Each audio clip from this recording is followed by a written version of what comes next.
we read your holy word. Help us see, Lord, help us learn.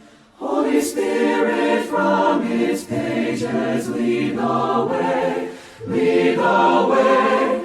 Come and rouse our stubborn will. Lord, make our hearts and souls be still. As we read your word, may we heed it and obey. 데살로니가전서 3장 5절 말씀입니다. 데살로니가전서 3장 5절 말씀.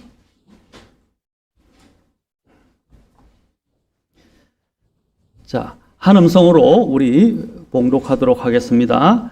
자, 다 찾으셨습니까? 자, 시작. 이런 까닭에 내가 더 이상 견딜 수 없을 때에 너희 믿음을 알아보고자 사람을 보낸 것은 시험하는 자가 어떤 수단으로든 너희를 시험하여 우리의 수고가 헛되지 않게 하려 함이었노라. 기도하겠습니다.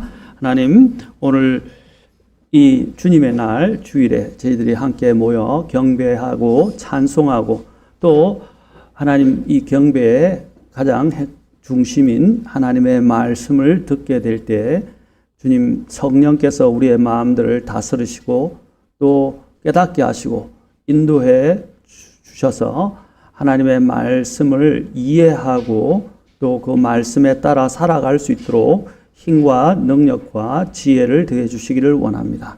주님, 이 시간은 주님의 시간입니다. 오직 주님만이 드러나고 우리가 주님께 집중하고 주님을 향한 열망과 또한 기대와 소망을 가질 수 있도록 역사하시고 또 영광을 받아 주시옵소서. 모든 것을 주께 의탁하며 우리 주 예수님의 귀하신 존함을 받들어 기도합나이다. 아멘. 앉으시겠습니다. 자, 오늘도 저희는 두 번째 오늘 이 시간으로서 사탄이 너희를 시험하지 못하게 하라. 이제 마귀 사탄이 너희를 시험하지 못하게 하라. 는 제목으로 말씀을 선포하고자 합니다. 자, 지난 시간에 제가 사탄이 하는 역할에 대해서 역사에 대해서 말씀을 드렸습니다. 첫째, 세상에서 그는 역사를 하고 두 번째는 세상 속에서 특히 불신자들 속에서 역사하고 또 세 번째로는 신자들 속에서 역사를 하며 네 번째는 또 교회 내에서 또 교회를 파괴하려고 역사를 해서 또 교회를 분열시키고 파당을 일으키고 많은 육신적인 문제를 일으켜고 또 갈등을 성도들 간에 서로 시기와 경쟁과 또 파벌과 용서하지 못하는 마음으로 성도들 간의 갈등을 유발하고 분열을 일으킨다라고 말했습니다. 자, 더 나아가서 우리는 이러한 이 바울의 관계를 잘 알고 있어야 합니다. 이제 이 바울은 이 마귀의 관계를 잘 알고 있어야 된다고 우리에게 계속 경고를 하고 있습니다. 또 마귀는 더 나아가서 이스라엘을 방해하고 마지막으로는 하나님의 이 일들이 이루어지지 못하도록 계속해서 방해한다는 것입니다. 그래서 바울은 이 마귀의 관계를 우리가 잘 알고 그것을 대비하고 그에 맞서서 싸워서 이길 수 있도록 항상 깨어 있어야 한다고 사도 바울은 우리에게 말했습니다. 지금은 배도의 시대입니다. 배도의 시대는 무엇입니까? 이제 베드로를 사실 이야기하면 떨어져 나간다 이런 뜻입니다. 다시 하나님의 말씀에서 떨어져 나가서 결국에는 누구를 쫓게 되냐면 베드로는 하나님을 대적하고 마귀를 쫓아가는 것이라고 할 수 있습니다. 사도 바울은 바로 이러한 위험성에 대해서 우리에게 경고했을 뿐 아니라 사도 베드로나 사도 요한조차도 이러한 위험성에 대해서 경고를 하고 있습니다.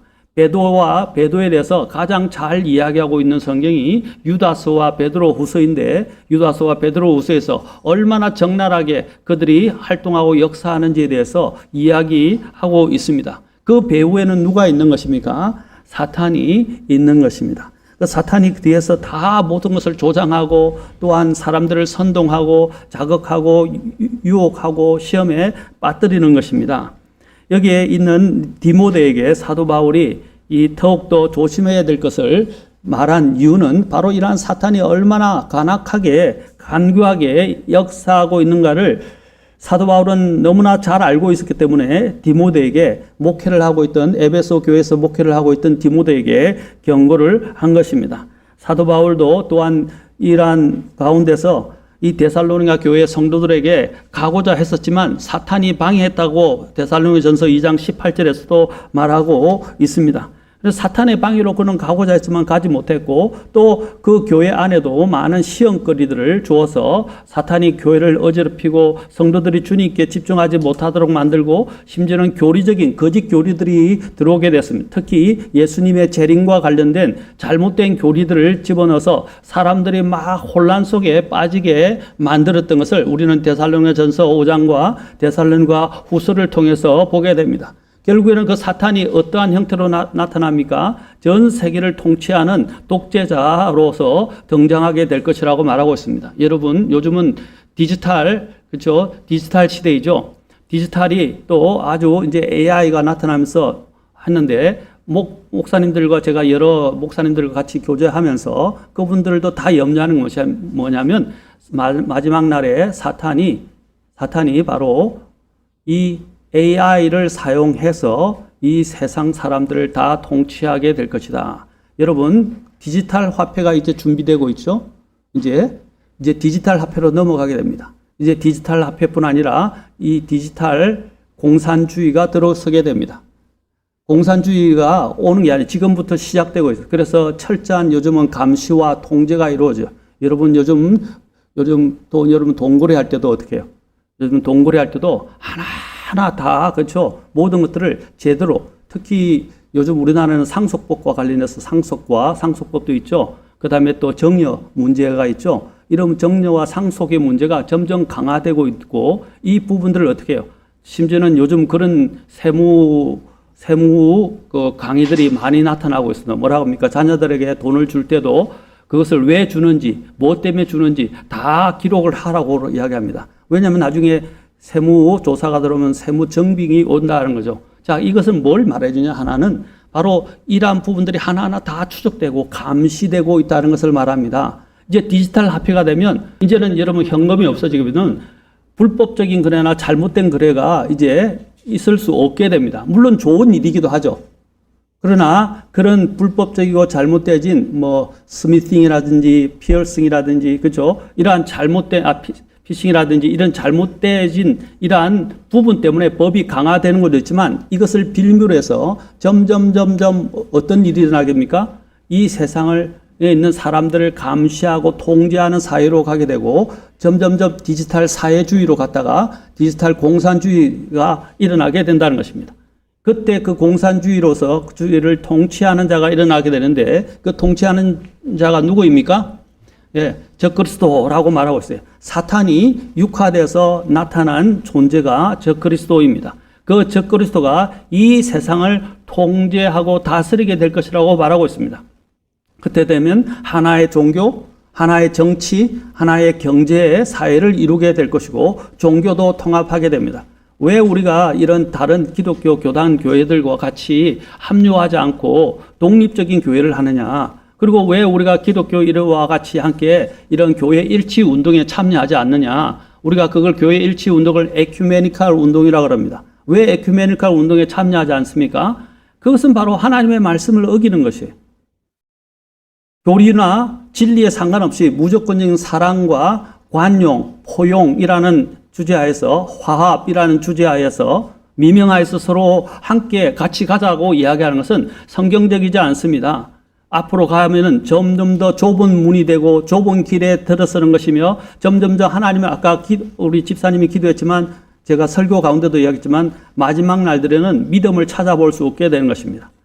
좁은 길, 예수님께서 왜 좁은 길로 들어가라고 그랬습니까? 그것은 찾는 자가 작고 험난하기 때문에 사람들이 그곳에 가지 않는다는 것입니다. 사람들은 넓은 문을 향해서 가게 됩니다. 자, 이 넓은 문으로 가도록 유도하고 사람들을 세뇌시키고 사람들을 자꾸 선동하고 많은 세상 것들에 사람들이 빠지게 만드는 것은 무엇 때문입니까? 바로 사탄이 뒤에서 다 조정해서 이러한 이제 온 세상이 하나 되는 세상으로 가고자 모든 것을 준비시키고 있다는 것을 우리는 깨달아야 합니다. 여러분, 허무맹랑한 이야기가 아니에요. 요즘 특히 중국에 가게 되면 중국의 CCTV가, 그 중국 인구가 얼마나 많습니까? 2억 대 이상이 CCTV가 장착되어 있다고 그래요. 2억 대면 엄청나죠? 그래서 가는 곳곳마다 CCTV가 있어서 그 사람이 하는 모든 행적들을 추적한다고 합니다. 심지어는 요즘 중국에 가면, 제가 중국에 가서 선교하고 있을 때 시장에 가면 중국이 대단해. 시골에 장터가 열리는데 장터에서도 다 뭐로 계산하는지 아세요? 다 휴대폰이 있어서 QR로 계산을 해요. QR 찍으면 다 거기서 뭘 먹었는지 어떻게 했는지 탁 적혀서 가격이 탁 나와요. 그래서 QR로 다 계산을 해요. 놀랍지 않습니까? 그래서 모든 요즘 이제 외국에서 들어가는 사람들조차도 이제는 QR을 찍어야 된다고 말하고 있어요. QR을 등록하고 QR을 찍어야 된다고 말하고 있어요. 그건 뭘 이야기합니까? 모든 사람들의 행동 거지의 모든 것들을 다 감시하고 통제하겠다고 이야기하는 것입니다. 그러한 사회로 들어가고자 하는 것이 바로 사탄이 지금 준비하고 있는 것들입니다. 사탄은 이제 그렇게 해서 점점점 이 세상을 통치하는 자신의 업무를 이제 업무가 아니라, 더 이상 업무가 아니라 이것을 이제 확실하게 드러내 보일 것입니다. 이제 그렇게 하면서 사람들을 자꾸 우둔화시키고 또한 사람들을 어리석게 만들고 사람들로 하여금 잘못된 길로 자꾸 빠지도록 이렇게 사탄은 또 그와 동시에 이런 많은 시험거리들을 주어서 사람들을 무너뜨리고 하나님을 밀어내고 하나님으로부터 멀어지게 만든다는 것입니다. 자꾸 세상에 빠져들게 만든다는 거예요. 그게 사탄이 지금 하고 있는 일들입니다. 이 세상에 빠뜨리기 위해서 사탄은 어떤 일들을 합니까? 오늘 말씀을 통해서 우리는 그런 부분들을 좀 더 면밀하게 살펴보고자 할 것입니다. 사도 바울은 그래서 이 디모데에게 뭐에 대해서 강조하고 있습니까? 믿음에 대해서 아주 계속 데살로니가전서 3장 여기서 디모데에게가 아니라 이 데살로니가 성도들에게 이 믿음에 대해서 계속 강조를 하고 있습니다. 그래서 3장 5절에 너희 믿음을 알아보고자 사람을 보낸 것은 이라고 말하고 있고 3장 6절에 보면 너희 믿음과 사랑에 관한 좋은 소식들이라고 말하고 있고 3장 7절에서는 너희 믿음으로 말미암아 너희에 관해 위로를 받았느라 또 말하고 있고 3장 10절에 보면 또 뭐라고 되어 있습니까? 너희의 믿음 안에서 부족한 그것을 완전하게 하려는 것이 아니냐. 계속 사도 바울이 마지막 이러한 시험이 올 때 이길 수 있는 것이 무엇이냐. 하나의 가장 단적으로 믿음이라고 말하고 있습니다. 믿음은 무엇이죠?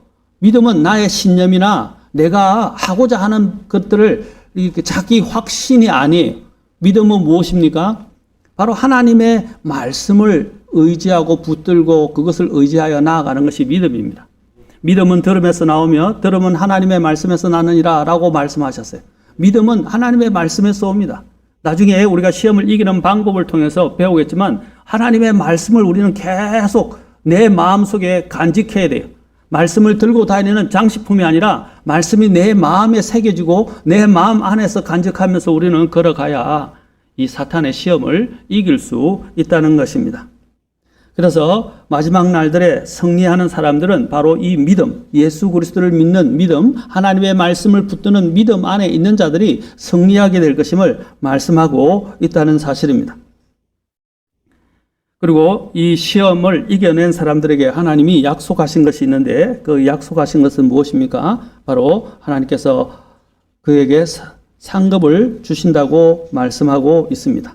야고보서 1장 12절에 보면 시험을 견디는 사람은 복이 있도다. 이는 그가 단련을 받은 후에 주께서 그것을 사랑하는 자들에게.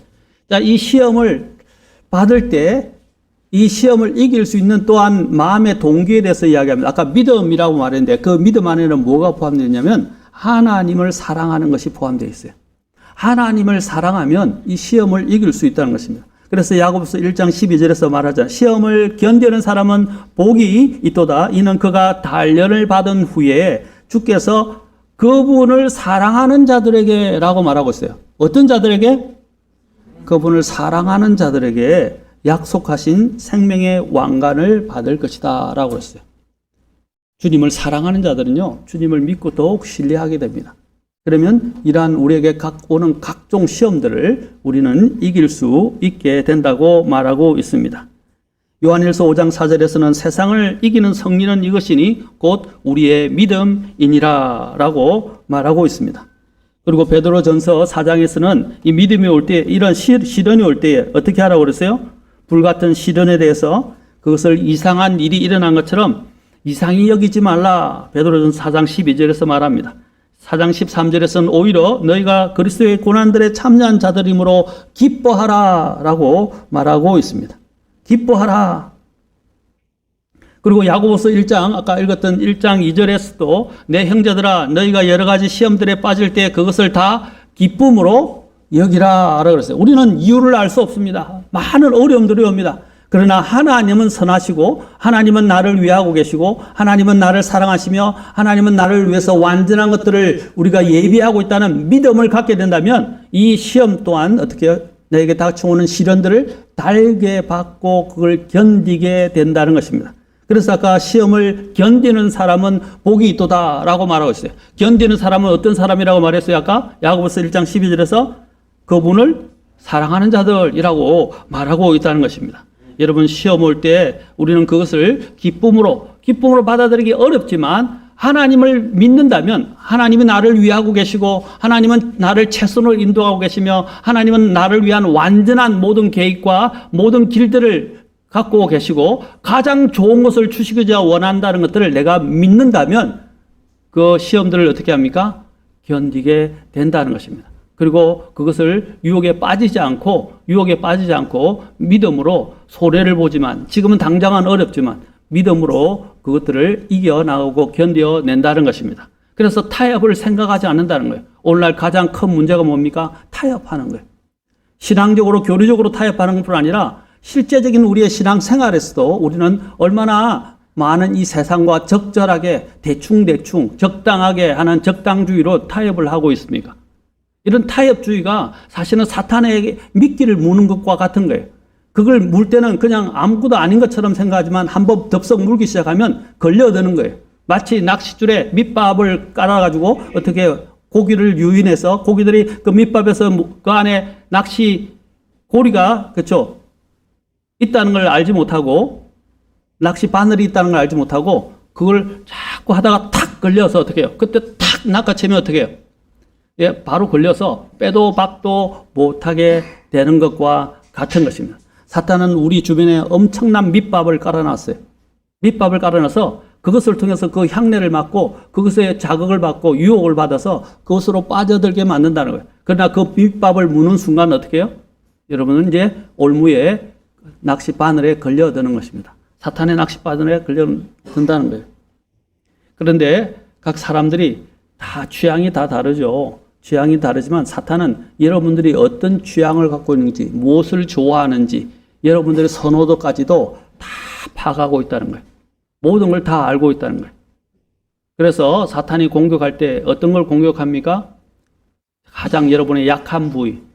그걸 우리는 아킬레스건이라고 보통 이야기하는데 사람의 가장 약한 부위가 아킬레스건이죠. 많은 부분이 있지만 그걸 하게 되면 힘을 쓸 수가 없고 제대로 움직일 수도 없게 돼요. 그 약한 부위인 아킬레스건을 사탄은 알고 있다는 거예요.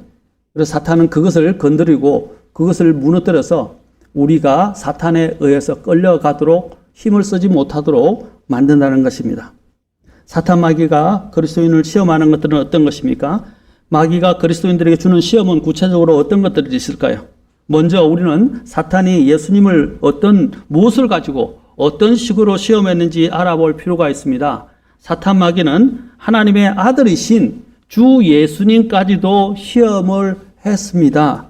하물며 그러면 우리는 시험을 안 받겠습니까? 당연히 시험을 받게 되는 것이죠. 그는 첫 번째 사람이자 인류의 머리인 아담을 시험해서 무너뜨린 존재입니다. 이제 새로운 인류의 머리를 시작하려고 오신 둘째 아담으로 오신 그 예수님을 쫓아도 그는 겁없이 시험했던 것입니다. 이 마귀가 얼마나 겁이 없는지를 우리는 보게 됩니다. 예수님마저도 예수님이 하나님의 아들이라는 것을 알면서도 그는 하나님의 아들조차도 무너뜨리려고 이 땅에 육신을 입고 오신 그 예수님을 시험했다는 것입니다. 그렇다면 하물며 우리와 같은 사람들은 더욱더 시험하지 않겠습니까? 우리는 더 우습다는 거죠. 사탄이 이렇게 겁이 없다는 것입니다. 그 시험의 결과는 무엇이었습니까? 사탄은 예수님에 의해서 참패를 당하고 말았습니다. 예수님께서도 시험을 받으셨다면 예수 그리스도에게 속한 우리도 역시 시험을 받을 수 있다는 것들을 우리는 항상 인지하고 있어야 됩니다. 어떤 식으로 시험을 받게 될지는 각 사람마다 다르지만 마귀는 아까도 말씀드린 가장 사람의 약한 부분을 공격한다는 것입니다. 자, 저와 여러분도 내가 어디 약한지 아시죠? 어떤 사람은 그렇죠? 유혹, 어떤 사람들은 돈, 어떤 사람들은 또 성적인 것, 어떤 사람들은 또 자동차, 어떤 또 여성분들은 액세서리, 보석, 옷, 유행하는 것, 핸드폰, 전자제품, 새로운 것, 이런 것들에 사람들은 약해. 특히 남자들은 자동차와, 그렇죠? 요즘 유튜브에 보면 계속 유튜브 같은 데 보면 뭐가 떠올라요? 자동차에 대해서. 차. 막 신차가 나오면 신차에 대한 이런 리뷰들이 얼마나 많이 나오고 또 신차를 사용했던 후기들이 나와요. 막 조회수가 엄청납니다. 또 화장품, 이런 거, 미용, 부동산, 이런 부분들이 얼마나 많이 조회수를 기록하고 있는지 여러분 보면 놀라시게 될 것입니다. 사람들 하여금 그런 것들로 자꾸 낙찰해서 그런 것들로 빠지게 만든다는 것입니다. 이 시험하는 자가 우리 예수님, 우리의 모범이신 예수님을 어떻게 시험했는지 우리는 마태복음 4장을 통해서 볼 필요가 있습니다. 마태복음 4장 1절부터 11절까지 말씀을 통해서 한번 보도록 하면서 우리에게 적용해 보도록 합시다. 마태복음 4장에 보면 성경은 여기서 마태복음 4장은 먼저 이 성경에서 1절에서는 뭐라고 부릅니까? 마귀라고 부르고 있죠. 마귀라고 부르고 있습니다. 그런데 이제 더 나가서 3절에 보십시오. 3절에서는 뭐라고 부르고 있습니까? 이제 마귀가 이제 시험하는 자, 그 시험하는 자라고 부르고 있습니다. 그런데 마태복음 4장 10절에 가니까 또 뭐라고 말하고 있어요? 예수님께서는 그 시험하는 자의 정체를 사탄이라고 폭로하시면서 그를 꾸짖으셨다는 것을 보게 됩니다. 성경 기록과 예수님께서는 마귀의 정체뿐만 아니라 그가 하는 일이 무엇인지를 폭로했습니다. 마귀는 광야에서 예수님을 3차례나 시험했습니다. 마귀는 동일한 것을 가지고 또한 우리를 시험합니다. 첫째, 보면 어떻게 시험했습니까? 40일간 줄이신 주님에게 돌들을 빵이 되게 하라는 시험을 했습니다. 바로 무엇을 말합니까? 먹는 문제, 먹고 사는 문제를 가지고 시험한다는 것을 보게 됩니다. 예수님께서 마귀로부터 받으신 첫째 시험은 바로 돌이 빵이 되게 하라라는, 예수님이 40일을 굶으셨어요. 금식을 하셨어요. 얼마나 줄이셨겠습니까? 얼마나 줄이셨겠어요? 40일간의 금식의 배고픔은 실로 엄청난 고통을 유발할 뿐 아니라 유혹도 온다는 거예요. 저도 3박 4일 이렇게 금식한 적이 있는데, 3회일씩 금식했는데, 이제 둘째 날까지는 괜찮은데, 셋째 날이 되니까 어떻게 하냐면, 이제 짜장면이 생각나기 시작하고, 머릿속에 먹을 것만 생각나는 거예요. 다른 건 생각 안 나요. 먹는 것만 생각이 나고, 배가 그렇게 고프고, 먹는 게 계속 자면서도 계속 먹는 것만 생각하게 되더라고. 그래서 나중에 그걸 넘기니까, 이제, 괜찮아지더라고요. 이 고비가 몇 번 있는데 그 고비를 넘기니까 또 괜찮아지더라고요. 금식 기도한다고 했었을 때 이런 유혹들인데 40일을 주님께서 줄이셨어요. 먹지도 못하시고 마시지도 않으셨어요. 얼마나 예수님께서 고통 가운데서 시험을 받으셨을까요?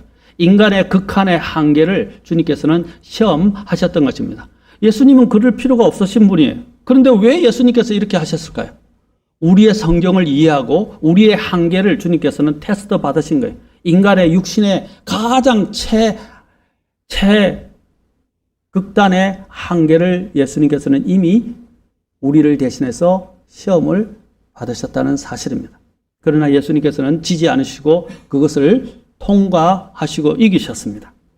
마태복음 4장 3절에 이에 그 시험하는 자가 그분께 와서 이르되 만일 내가 하나님의 아들이거든 명령하여 이 돌들이 빵이 되게 하라. 먹는 것을 가지고 시험했는데 특히 또 무엇을 가지고 시험했어요? 내가 하나님의 아들이거든. 너는 하나님의 아들이니까 뭐든지 할 수 있지 않느냐. 왜 그렇게 고생하니? 돌이 빵이 되게 해서 먹어. 너는 그런 능력이 있잖아. 하고 예수님을 시험한 거예요. 주님께서 받으신 첫 번째 시험이 바로 먹는 것과 관련됐다는 것입니다. 세상 사람들은 먹고 사는 문제 때문에 어떻게 합니까? 청부살인하죠. 인신매매하죠. 매춘을 하죠. 저주받을 많은 죄악스러운 일들까지도 서슴없이 저지르고 맙니다. 여러분, 먹는 문제 때문에, 돈 매프 때문에 이런 극악한 범죄들을 저지르는 경우들을 우리는 보게 됩니다. 그리스도인들도 먹고 사는 것으로 인해서 믿음에서 떠나버리는 경우가 얼마나 많은지 모릅니다. 성경에서도 여러분 우리가 알고 있는 에서, 야곱의 형 에서도 어떻게 했습니까? 팥죽 한 그릇 때문에 자신의 가장 소중한 장자권까지 팔아버렸습니다. 에이, 그거는 그 사람들이 한 거고 나는 안 그럴 거야 라고 이야기하는데 안 그렇습니다. 오늘 여러분들을 어떻게 시험합니까? 여러분의 직업, 또 여러분들이 공부하는 것, 이런 것들을 가지고 시험을 한다는 거예요. 왜 여러분들이 직업을 구하려고 그래요? 우리는 좋은 직업, 좋은 대학교 들어가면, 좋은 직업을 구하면, 그리고 또 좋은 직업을 구하고 어떤 사업에서 성공을 하게 되면 우리는 그것이 하나님의 축복이라는 잘못된 생각을 하게 됩니다. 물론 하나님의 축복일 수도 있어요. 그러나 그것이 저주가 될 수도 있어요. 왜? 그 성공이 하나님을 위해서 사용하지 않고 하나님께 감사하지 않는다면 그것이 무슨 소용이 있어요? 하나님이 내게 그런 것들을 주신 이유가 무엇입니까? 하나님의 영광을 위해서, 하나님을 더 섬기도록 하시기 위해서 하나님이 허락해 주신 거잖아요. 그렇죠? 세상에서 좋은 인류대학 들어가고 세상에서 좋은 직업을 얻게 되고 세상에서 좋은 어떤 이러한 직업뿐 아니라 세상에 성공을 하게 된다 할지라도 또 명망을 얻는다 할지라도 그것이 주님과 관계가 없다면, 주님을 위한 것이 아니라면 무슨 소용이 있나고요? 이것은 이 땅을 위해서 나의 소욕을 채우는 것밖에 되지 못하는 거예요. 우리는 영혼을 위해서 살아가는 사람들입니다. 항상 그것을 잊어버리면 안 됩니다. 그래서 여기 있는 것처럼 에서도 하나님을 알고는 있었지만 팥죽 한 그릇 때문에 장자권까지 가장 소중한 그것은 하나님으로부터 받는 거예요. 사실은요. 하나님부터 받게 될 그 장자권까지도 팔아버렸다. 배고파서. 우리도 먹고 사는 문제 때문에 하나님의 것들과 얼마나 많은 이런 세상의 것들을 가지고 먹고 사는 문제 때문에 하나님의 것들을 대체시키고 있습니까? 그러면 안 된다는 것입니다. 여러분 교회사를 살펴볼 때 먹고 사는 문제에 대해서 교회를 등한시하고 바른 교리를 이런 값싸게 취급하는 사람들이 있습니다. 그래서 디모데전서 6장에는 뭐라 그랬어요? 디모데전서에서는 경건을 이득이라고 생각하는 사람, 개인, 이득이라고 그러죠. 내가 어떤 것을 얻을 수 있다고 생각하고 이 경건을 자꾸 물질적인 것, 또 이해 득실을 가지고 계산을 한다는 거예요. 그래서 경건을 이득이라고 생각하는 사람들에 대해서 이야기를 하고 있는 거예요. 그래서 사도 바울이 만족할 줄 아는 경건에 대해서 이야기를 한 것입니다. 왜? 이런 세상에 있는 이런 이득이 될 만한 거, 아까 먹고 사는 문제도 마찬가지고 이런 걸 가지고 하나님 것과 바꿔버렸다는 거예요. 그것이 사탄이 우리에게 오늘날 주는 시험이에요. 바로 예수님께 한 시험이었고 아까 이야기했던 세상 사람들이 또한 먹고 사는 문제 때문에 이런 범죄를 저지르는 것뿐 아니라 우리 그리스도인들도 이런 것들로 인해서 하나님의 것들을 대체시켜버리고 하나님의 것들을 차순위로 밀어버리게 된다는 겁니다. 중시대에 우리의 믿음의 선배들을 보십시오. 교회 사도들을 살펴볼 때 먹고 사는 문제보다는 그들은 목숨을 내어놓고 하나님의 말씀을 더 소중히 여겼음을 보게 됩니다. 특히 중세시대 제침례교회, 제침례 성도들은 유아 침례의 이단성을 주장하다 수천 명이 죽음을 당했습니다. 그들은 먹고 사는 것 대신에 성경의 바른 교리를 택했습니다. 여러분, 그렇잖아요. 너가 오늘 예수님을 믿는 믿음을 철회하라. 그리고 제침례 받는 걸 철회하라. 그리고 가톨릭으로 개종하라. 라고 하면서 그들은 그 종교의 이름으로 그들도 하나님을 덜먹거리죠. 예수님을 덜먹거리죠. 그 종교의 이름으로 어떻게 해요? 강요를 했었어요. 그러나 침례 성도들은 어떻게 했습니까? 나는 죽어도 못한다 하고 그들은 목숨을 내놓기까지 했다는 것입니다. 그 침례가 무엇이길래 목숨까지 내놓을 정도였냐는 거죠. 어떤 분은 계산하기를 1억 명이나 육박할 것이라고 이야기합니다. 적어도 수천만 명이 된다고 말하고 있어요. 그 수천만 명이 우리가 소위 말하는 침례 성도들이었어요. 그리고 캐톨릭에서는 어떻게 했습니까? 내가 너를 석방해주고 풀어주고 잘 살 수 있게 해줄 테니까 어떻게 너 침례 신앙을 부인하라. 네가 믿고 있는 예수님을 부인하라. 이렇게 이야기하네요. 모슬렘에서 얼마 전에 제가 보여줬죠. 터키에서 많은 선교사들이 몇 명의 선교사들이 비참하게 죽임을 당했는데 자신이 보는 동료들과 가족들 앞에서 죽임을 당한 터키 선교사들도 있었어요. 그들에게 뭘 이야기합니까? 너 봐, 지금 너 가족들이 지금 이렇게 고통당하고 있잖아. 예수님을 부인해. 그러면 다 놓아줄게. 그렇게 이야기한다. 이전에는 어떻게 했냐면 십자가 성경을 놓고 또 교회사를 보면 성경을 짓밟으면 내가 너를 살려주겠다. 또 너가 예수님을 부인하고 이제 캐톨릭으로 개종하면 너희들을 살려주겠다. 이러한 수많은 이런 유혹들 가운데서도 그들은 어떻게 했어요? 타협하지 않았습니다. 기꺼이 목숨까지도 내어놓았다는 것입니다.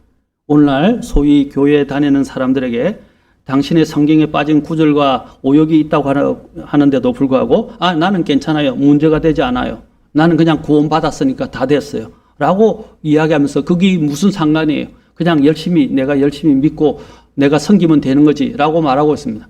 여러분, 하나님 말씀에 문제가 생겼는데 어떻게 편히 발 뻗고 잘 수 있습니까? 저는 이 사실을 듣게 됐을 때 경악을 금할 수 없었고 정말 분노가 일어났습니다. 하나님의 말씀에 손을 대다니 상상도 할 수 없었죠. 사실은 제가 어릴 때 주일학교 다닐 때도 어떤 일들이 있었냐면 이렇게 토시 하나도 틀리지 않고 개역 성경을 외우라고 그랬어요. 조사 하나 틀리면 땡 했어요. 그래서 어디 가서 이렇게 상을 받는 문제에서 이렇게 성경 퀴즈 대회나 성경 암송 대회에서 다 탈락을 했어요. 심지어는 조사 하나도 틀리면 안 된다라고까지 그렇게 교육을 받으면서 철저히 그 교육을 받았어요. 그런데 나중에 보니까 성경의 구절들이 없네요. 성경 구절들이 변개됐네요. 성경 구절들이 삭제되고 막 첨가되고 또 오역되고 했네요. 견딜 수가 없더라고요. 여러분, 이와 같은 이러한 가운데서도 이 말씀의 순수성을 믿고 지켜온 우리의 선배들이 있었기 때문에 지금 우리가 이러한 성경을 갖고 있는 거예요. 지금 제가 말씀드린 것은 사탄은 이러한 것들로 적당하게 그냥 섬기면 되지 왜 그렇게 자꾸 그렇게 너무 지나치냐. 그리고 아주 배타적이고 또 너무 그런 것들에 몰두하느냐라고 이야기를 합니다. 또 심지어는 교회 다닌다는 교회 안에 있는 그 부모들도 이제 자녀들이 교회 다니면 야, 믿되 적당하게 믿어. 적당하게 신앙생활 하면 되지. 그렇게 미친 듯이 그냥 빠져가지고 하지 마라. 그거는 이단들이 하는 거야. 이렇게 이야기합니다. 여러분, 주님을 섬기는 것들이 잘못된 것입니까? 아니죠. 저와 여러분들은 너무 신실하니까 그런 문제를 제기하지 않겠지만 저는 일반의 교회 다닐 때 그런 이야기들을 많이 들었어요. 교회를 너무 지나치게 하면 미쳤다. 정신 나갔다. 걔가 종교에 빠졌다. 이렇게까지 이야기했어요. 저는 예수님에게 빠지는 것은 좋은 일이라고 생각합니다. 또 어떤 사람들이 이런 신앙적인 문제로 다른 사람과 갈등을 일으키거나 또 정치적인 문제와 비하될 때 그것들을 지키면 그 사람들은 포용이 없어, 사랑이 없어 라고 이야기를 합니다. 낙태나 동성애나 이런 것들도 마찬가지입니다. 사탄은 자꾸 이런 문제를 통해서 우리가 이 세상에 그냥 동화되고 세상 것들을 용납하고 세상의 그 적당주의와 그냥 함께 그냥 좋게 나아가라고 사탄은 계속 우리에게 요구를 합니다.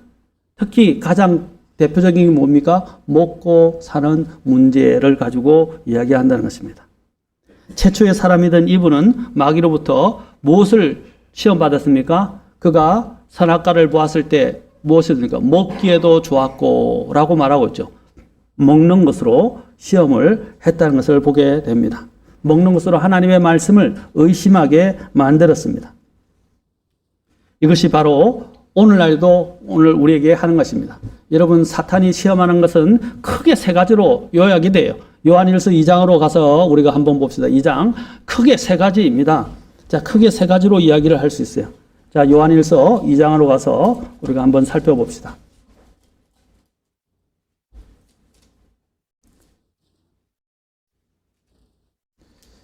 자, 2장 15절부터 보세요. 세상이나 세상 안에 있는 것들을 사랑하지 말라. 누구든지 세상을 사랑하면 그의 안에 아버지의 사랑이 없느니라. 세상을 사랑하는 자는 뭐라고 했어요? 아버지의 사랑. 이 아버지의 사랑은 두 가지를 의미합니다. 하나님이 나를 향한 사랑이 그 속에도 없고 내가 또 하나님을 사랑하는 것도 없다는 것을 말합니다.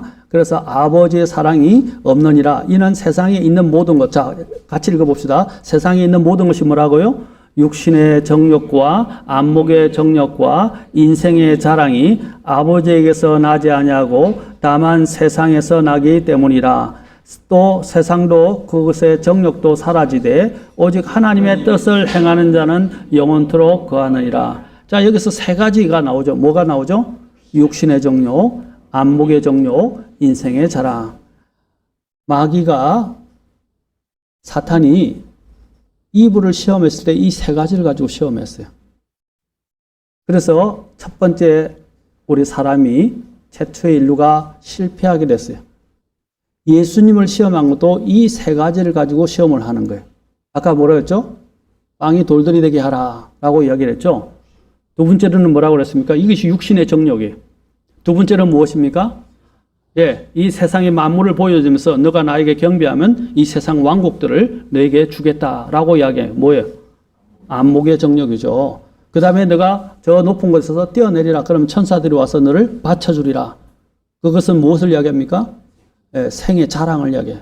나는 하나님의 아들이고 나는 이렇게 대단해 하고 자랑하게 하는 거예요. 그것이 바로 이 세 가지로 예수님을 시험한 것도 모양은 달라 보이지만 안에 본질적인 것은 이 세 가지, 육체의 정욕, 안목의 정욕, 생의 자랑, 이 세 가지를 가지고 한다는 거예요. 오늘 우리를 시험하는 것도 똑같다는 거죠. 이 세 가지를 가지고 사탄이 우리를 시험한다는 사실을 우리는 잊어버려서는 안 됩니다. 사탄이 이 시험한 것은 사실 그에게는 무엇입니까? 하나님의 말씀을 의심하는 것이고 하나님의 말씀을 부분적으로 인용하면서 시험하게 된다는 것을 보게 됩니다.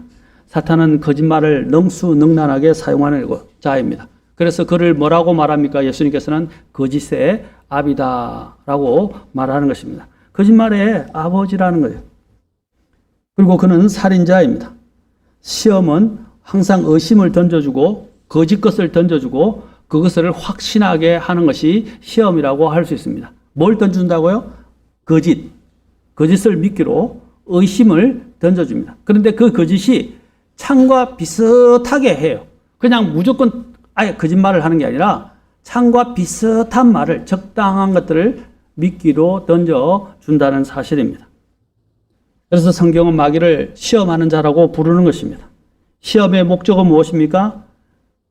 하나님을 의심하게 하고 죄를 짓게 하고 그 사람의 믿음을 파괴해서 넘어지게 하는 것입니다. 그리고 결국에는 하나님의 뜻에서 멀어지게 하는 것입니다. 여러분, 우리가 알고 배우고 믿고 있는 바에 대해서 시험에 들고 패배하는 경우가 많습니다. 사람들이 안다라고 이야기하는데 사실은 아는 거하고요, 행하는 것은 다른 거예요. 야고보서에서 야고보 기자가 뭐라고 말하고 있습니까?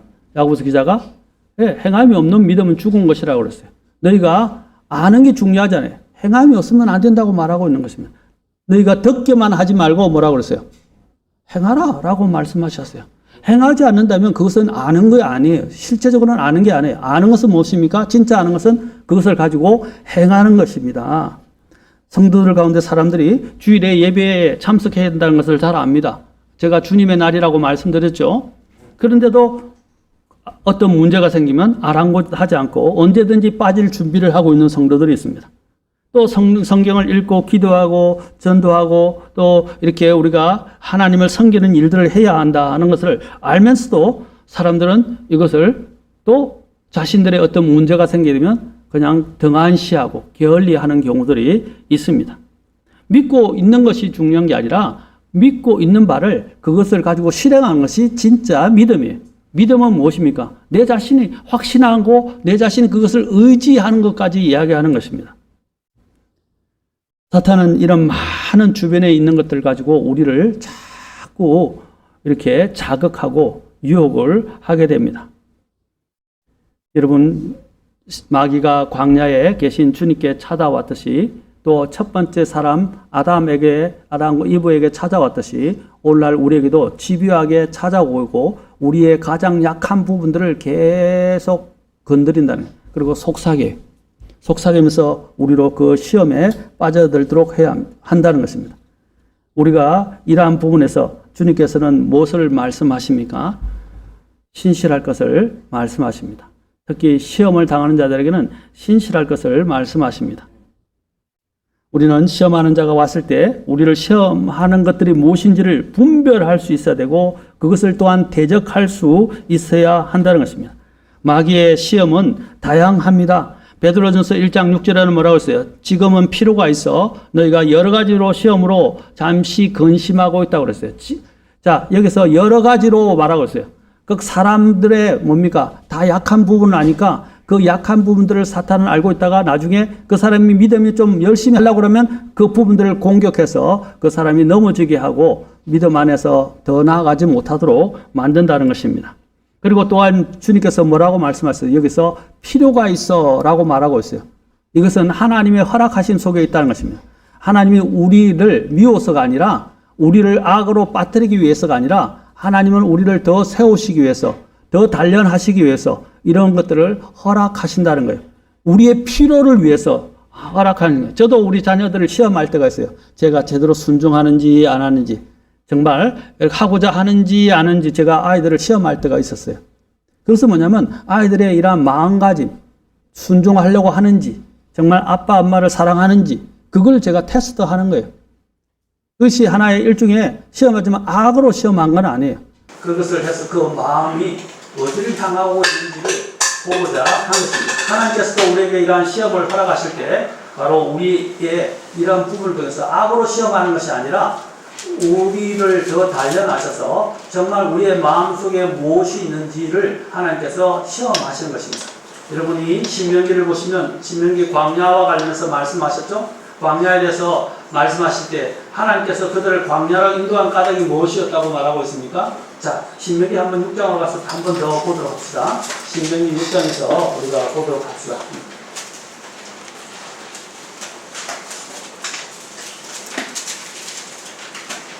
자, 신명기 6장에 보시면 주님께서 이제 말씀하십니다.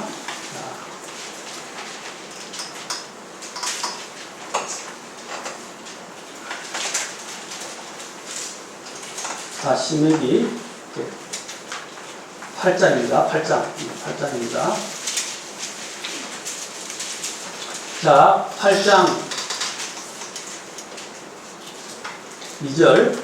너는 주 내 하나님께서 이 40년 동안 광야에서 너를 인도하신 그 모든 길을 기억할지니. 자, 보세요. 하나님께서 그들을 광야로 인도한 것은 이는 너를 낮추시고 너를 시험하사, 자, 여기 너의 마음속에 내 마음에 무엇이 있는지 또 내가 그분의 명령을 지키려 하는지 그렇지 아니하는지 알고자 하신다. 뭘 시험한다고요? 마음에 무엇이 있는지. 우리는요, 이 시험을 받을 때까지는 내가 잘하는 줄 알아요. 그리고 그 마음을 증명하지 못해요. 그러나 이런 시험이 올 때에 정말 내 마음속에 무엇을 갖고 있는지 그것이 다 드러나게 돼요. 그렇죠? 그리고 또 하나는 그분의 명령을 지키려 하는지 안 하는지. 그래서 3절에 그분께서 너를 낮추시고 줄이게 하시며 또 너도 알지 못하고 내 조상들도 알지 못하는 만나를 내게 먹이신 것은 사람이 빵으로만 사는 것이 아니요 오직 주의 입에서 나오는 모든 말씀으로 사는 줄을 내가 알게 하려 하십니다 라고 말씀하셨어요. 자, 하나님께서 우리의 마음에 있는 것들을 드러내시고자 하십니다. 여러분, 시험이 와야 그 사람이 진짜 무엇을 생각하고 있는지 다 드러나게 되는 거예요. 이것은 하나님은 우리의 마음속에 무엇이 있는지를 알고자 원하시기 때문에 마귀에게 그런 것들을 허락합니다. 이런 마귀의 시험을 이기면 우리는 어떻게 해요? 단련을 받고 또 건강하고 또 확고한 믿음의 사람으로 세워질 것이지만 만약에 여러분들이 실패하게 되면 어떻게 해요? 이제 마귀의 발이 되고 말 것입니다. 그렇게 아까 얘기했지만 마귀가 주는 것은 무엇입니까? 이런 세 가지를 통해서 먹는 것. 두 번째로는 무엇입니까? 아까 보는 것, 보고 있는 것, 보는 것에 의해서 자극받게 만듭니다. 요즘 보십시오. 온 세상이 여러분 시각적인 산업이 발달한 이유가 뭡니까? 마케팅 기법 중에 하나가 뭐냐면 경영학에서 배우는 것 중에 마케팅 중에 하나가 뭐냐면 이 디자인과 관련되어 있어요. 어떻게 이것을 보게 해서 사람들의 흥미를 유발할 것인가, 또 사람들의 욕구들을 자극할 것인가. 그것을 위해서 시각적인 것들을, 그래서 포장술이나 이런 모든 것들이 다 발달하게 되는 거예요. 요즘 보면 디자인들이 이쁘죠. 차를 보면 디자인들이 이쁘죠. 그것들이 다 계속 발전하면서 계속 또 섬세해지잖아요. 그건 뭘 이야기합니까? 사람들의 구매 욕구를 자꾸 자극하는 거예요. 그래서 사게끔 만드는 거예요. 너무 이쁘다. 그런데 필요가 없는데도 사고 싶은 마음이 드는 거예요. 너무 이쁘니까. 이뻐서 사는 거예요. 필요해서 사는 게 아니라. 그렇게 자꾸 이 세상이 우리를 유혹하고 자극해 간다는 사실입니다. 그럴 때 우리는 어떻게 해야 됩니까? 조심해야 돼요. 그 다음에는 세 번째는 무엇입니까? 이 세상에 대한 성취, 자랑이라니, 자랑. 그래서 뭘 자랑합니까? 화려한 나의 능력, 화려한 나의 달란트, 내가 가지고 있는 그런 재능, 그 다음에 화려한 나의 스펙, 화려한 나의 성공, 화려한 나의 여러 가지 또 굉장한 이런 가지고 있는 소유, 권력, 이 모든 것들이 자랑거리로 생각한다는 거예요. 그래서 오늘날 사람들이 자랑하는 게 뭡니까? 학업, 그 다음에 그 사람이 어떤 지위를 가졌는지, 더 나아가서는 어떤 부동산을 갖고 있는지, 얼마나 많은 부동산을 갖고 있는지, 얼마나 좋은 차를 갖고 있는지. 그래서 우리나라 사람들이 요즘은 너무 심해요. 미국 사람들은 검소해요. 특히 중국에서는 더 오히려 이것은 배워야 돼요. 중국 사람들은 배울 게 별로 없지만, 세상 중국을 하대하는 건 아닙니다. 그러나 중국 사람들이 왜 오냐면 거지같이 옷을 입고 다니는데요. 그 사람들 외모로 판단하면 안 돼요. 진짜 상거지처럼 보이는데 알부자들이 많다고요. 알부자들. 또 외국에 가도 이렇게 외모로 판단하지 말라고 이야기해요. 제가 들은 괌에나 사이판에서 들었는데 사이판 사람들도 외모를 보면 거기가 물건들이 귀하기 때문에 그냥 사람들이 다 평범하게 있는데 옷들도 보면 다 얼마 이렇게 물품이 없기 때문에 거의 다 입은 옷들이 거의 다 비슷비슷하대. 그런데 그 외모만 보면 사람이 판단이 안 된대. 실제 사는 모습을 보고 판단을 해야 한다는 것입니다. 오늘도 마찬가지. 우리나라 사람들은 좋은 차를 왜 잡아요? 좋은 차를 받으면 대접을 받잖아요. 사람들이 대단하게 쳐다보잖아요. 좋은 집에 살면 대단하게 보이고 대단하게 보이잖아요. 우리는 그런 것들을 가지고 자랑하는 사람들. 사람들은 자꾸 이 세상은 자꾸 그런 것들을 자극한다는 거예요. 우리는 그런 것들에 이 집은 그냥 우리가 유숙하고 편안하게 거하기 위한 수단이지 자랑하고 보이고 내가 이만큼 누리고 있고 성취했다는 걸 보이기 위한 게 아니잖아요. 그렇지 않습니까? 우리는 이제 하늘에 가면 이 모든 걸 놔두고 가야 돼요. 안전하고 평안하게 사는 건 좋은 일입니다. 그러나 그 이상의 욕망을 품어서 그것을 자랑거리로 삼으려고 하면 안 된다는 거예요. 사탄이 예수님을 시험한 것도 그거였고 이분을 시험한 것도 바로 그 문제였다. 자랑하는 것. 지혜롭게 할 만큼 뭐죠? 탐스럽다고 그랬어요. 그게 자랑이잖아요. 우리는 그런 사탄이 주는 유혹에 빠지지 마십시오. 우리는 경건하게, 거룩하게, 검소하게, 만족할 줄 알면서 하나님께 감사하면서 영혼을 위해서 영혼을 내다보며 걸어가는 우리 모든 그리스도인이 되기를 바랍니다. 사탄이 어떻게 시험하는지 제가 오늘 세세하게 많이 준비했지만 다 하지 못하고 오늘 이 정도까지 말씀을 드리겠습니다. 더 구체적으로 이제 사탄이 우리를 어떻게 구체적으로 시험하는지에 대해서 이것을 어떻게 이길 것에 대해서 또 우리가 계속해서 살펴보도록 하겠습니다. 기도하시겠습니다. Open my eyes and let me see glimpses of truth you have for me. For in your word I find the truth that sets me free.